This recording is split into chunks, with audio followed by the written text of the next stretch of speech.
هو صحيح ممكن نعذب ناس عن طريق البث المباشر. يعني ممكن نطلب حد يعذب لنا حد عن طريق البث المباشر. ممكن نفتح كاميرا ونشوف بني آدم وهو بيتعذب. أيوة فعلا في ناس بتعذب ناس عن طريق البث المباشر. ومين يدفع أكتر، ومين عاوز يتلذذ أكتر، ومين عاوز يشوف تقطيع أكتر. مين ومين ومين عاوز، ومين اللي هيدفع وهيدفع وهيدفع ويشوف بني آدم بيتقطع قدامه، ويشوف كل قطعة في ناحية، ويشوف كل طلب بيطلبه بيتحقق قدامه. هو فعلا في قلوب قاسية قوي كده؟ هو فعلا في قلوب قاسية عايشة حوالينا ووسطينا قوي كده؟ أيوة فعلا في قلوب عايشة وسطينا وعندها يعني بشاعة من الإجرام قوي كده. كلنا سمعنا عن سجن صدنايا واللي بيدور في سجن صدنايا ونظام الأسد، وما أدراك نظام بشار الأسد، واللي بيدور من عذاب في سجن صدنايا للمعتقلين في سجن بشار الأسد. يا ساتر على العذاب اللي بيدور في سجن صدنايا للمعتقلين من نظام بشار الأسد. من العذاب اللي كان بيدور في سجن بشار الأسد، كانوا بيغلوا مية يعني الأعلى درجة ويسكبوها على معتقل حد طلبه ان هو يتفرج عليه دارك ويب او ديب ويب، فكانوا يدلوا عليه المية وهي سخنة مغلية قوي، ويشوفوا حتت من جسمه وهي بتنزل منه على الأرض. طب يا ترى هل ممكن تشوف حد هو بيتعذب كده قدامك؟ يعني حد من المعتقلين كده يغطسوا راسه في المية وبعد كده يكهربوه؟ ياه. ولا ممكن يجيبوا كيس نايلون ويحرقوه ويطفوا في جسد اي حد واقف، ولا يطفوا السجاير في جسم اي حد واقف، ولا يشيلوا الضوافر والانسان ده حي؟ ايه القساوة دي؟ ايه البشاعة دي؟ في ناس كده، في ناس بالقساوة دي والبشاعة دي.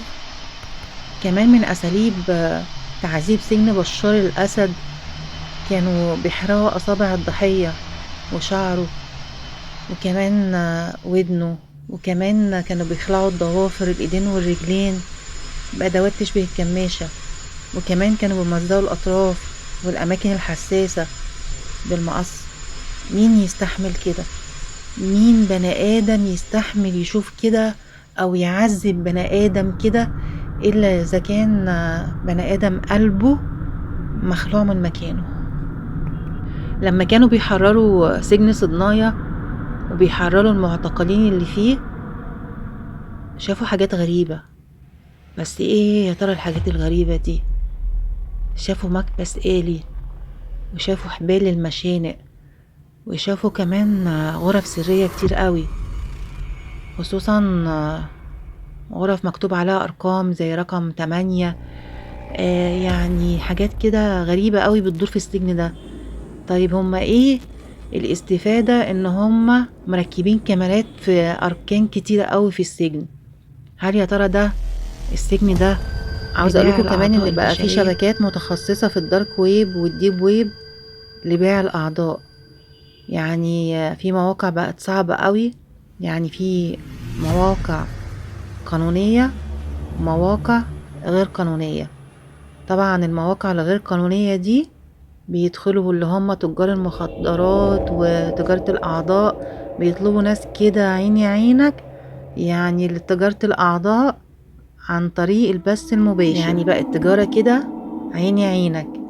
عاوز اقول لكم كمان الحجم الديب ويب اكبر بكتير قوي من الدارك ويب، طبعا علشان امكانية الوصول يعني امكانية الوصول الى الويب العميق باستخدام ادوات تقليدية، بينما يتطلب الويب المظلم برامج وتقنيات خاصة قانونية. كمان الديب ويب قانوني في الغالب، بينما الدارك ويب يضم العديد من الأنشطة غير القانونية. طيب ما هو هدف الويب المظلم؟ كانت شبكة الويب المظلمة تستخدم في الأصل من قبل وزارة الدفاع الأمريكية للتواصل بشكل مجهول، ولكنها أصبحت الآن مركزا للمستخدمين الذين يرغبون في البقاء، مجهولين في جميع أنحاء العالم. يستخدم الناس شبكة الويب المظلمة لأغراض قانونية وغير قانونية. طيب ايه هي الأشياء اللي بتتباع على الدارك ويب؟ طبعا كلنا عارفين ان الدارك ويب جزء غامض من الانترنت، يعني علشان نوصله لازم نوصله عن طريق متصفح خاص مثل متصفح تور. طبعا معروف ان شبكة الدارك ويب يعني مش اي شبكة يا جماعة، دي شبكة خطيرة جدا جدا. باختصار هي بتبيع حاجات معينة زي بيع الأسلحة، المخدرات، بيع جوازات سفر مزورة، يعني أي حاجة كده فيها شبهة أو غير قانونية بتتباع على الدارك ويب. عاوز أقول لكم كمان التعذيب في سجن صدنايا تعذيب عمره ما شافه بشر. كمان في واحد قال على حسابه اسمه أبو عبيدة، بعد إعدام المعتقل شنقا يتم وضعه داخل مكبس ويتم كبسه وكأنه قطعة من حديد وتصفية دمه، وبعدين بيرموه في حفرة مليئة بالأسيد علشان يذوبوا الجثة والتخلص منها، أو يتم حرق الجثث حتى تصبح رمادا. والكل سجين قصة ورواية.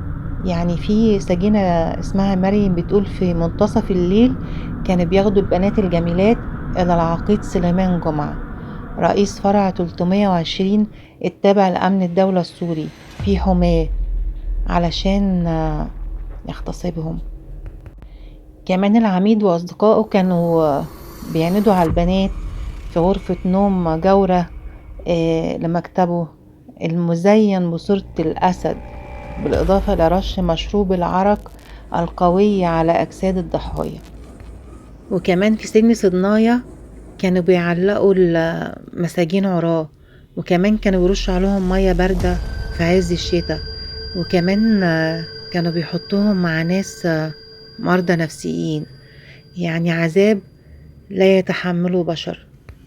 تخيلوا كمان في سجن صدنايا غرف، بس غرف سرية، الغرف الحمراء، الغرف دي كلها كاميرات، بس الغرف دي بقى معمولة علشان التجارة، وكمان مش أي تجارة، ده تجارة الأعضاء. يعني كده أقعد كده حاطط رجل على رجل وأقول لهم أنا عاوز واحد بيتعذب أبشع أنواع التعذيب، هتدفع كام يا معلم؟ هدفع اللي انتوا عاوزينه، بس أشوف واحد بيتقطع قدامي، واحد بتجرحوه تدهنوه ملح بعد كده، واشوفه هو بيتألم، اشوف الاطفال وهي زي ما انتوا عارفين، اشوف بقى ايا كان وهو بيتعذب، وخدوا اللي انتوا عايزينه. تخيلوا كده يا جماعة، يعني واحد بيتعذب وهو حي، بيتشال ضفره وهو حي، بيتنزع شعره وهو حي، بيتشال يعني قطعة من صوابعه وهو حي، يعني ايا كان التعذيب يعني حاجات ما تتحملهاش بشر. سجن صدنايا هو سجن عسكري قرب العاصمة السورية دمشق، افتتح سنة 1987 واستخدم لاحتجاز آلاف السجناء من المدنيين أو المعارضين للحكومة أو السجناء السياسيين، ويشار بأنه أكثر سجن سرية وقسوة في سوريا ومن أكثر السجون السيئة عبر التاريخ، ويلقب السجن بالمسلخ البشري لاشتهاره بفنون التعذيب والقتل والإعدام، ويقع بالقرب من بلدة صيدانة على بعد حوالي 30 كيلومتر شمال دمشق، واعتبر في البداية مركز لاحتجاز العسكريين، ولكن أضيف إليه لاحقا لاحتجاز من السجناء سواء من معتقلين المدنيين أو المعارضين للحكومة فضلا عن السجناء السياسيين. ويعد هذا السجن أكثر سجون نظام الأسد شهرة، وهو رمز للتعذيب والاعتداء الجنسي والإعدامات الجماعية. وبعد الاستيلاء عليه في 2024 نشرت هيئة تحرير الشام قائمة بموظفي السجن الهاربين الذين أصبحوا من بين أكثر الهاربين المطلوبين في سوريا بعد عائلة الأسد. عاوزة اقول لكم كمان كان في واحد في مظاهرة سلمية، هو بيحكي يعني انه في مظاهرة سلمية ما فيهاش عنف ولا اي حاجة، ولما اتمسك وراح سجن صدنايا طبعا شاف بعينه ان هم بيجبروا السجناء ما بين قتل انفسهم او قتل احد اقاربهم او اصدقائهم او ياكلوا لحوم بشرية. واللي بيخالفهم الرأي يعني كانوا بيضربوه ضرب مبرح، وكمان اعتداءات جنسية، وكمان قطع رؤوس واغتصاب وحرق. وكمان بيستخدموا ألواح مفصلية طبعا معروفة باسم السجاد الطائر. يعني حاجات غريبة وعجيبة كانت بتدور في سجن صدنايا. وبعد كده بيحطوهم في المحرقة علشان يتخلصوا من جثث الناس المعدومة.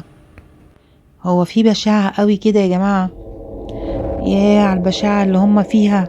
يعني بجد معرفش ايه ده. هم يفرقوا عن تجار الأعضاء. طبعا الحاجات دي عاوزة قلب ميت، مش بس قلب ميت، ولازم كمان ضميره يبقى ميت. اللي يعمل كمية العذاب في السجناء بالطريقة دي لازم ما يكونش بشر. بيتهيألي الحيوان أرحم منه. عاوزة أقولكم كمان إن في اغتصاب للنساء والرجال والأطفال، والحاجات دي كلها بتتعرض كاميرا وبتتصور وبتتحط في ملفات وبتتأرشف من الآخر كده علشان بعد كده تتعرض.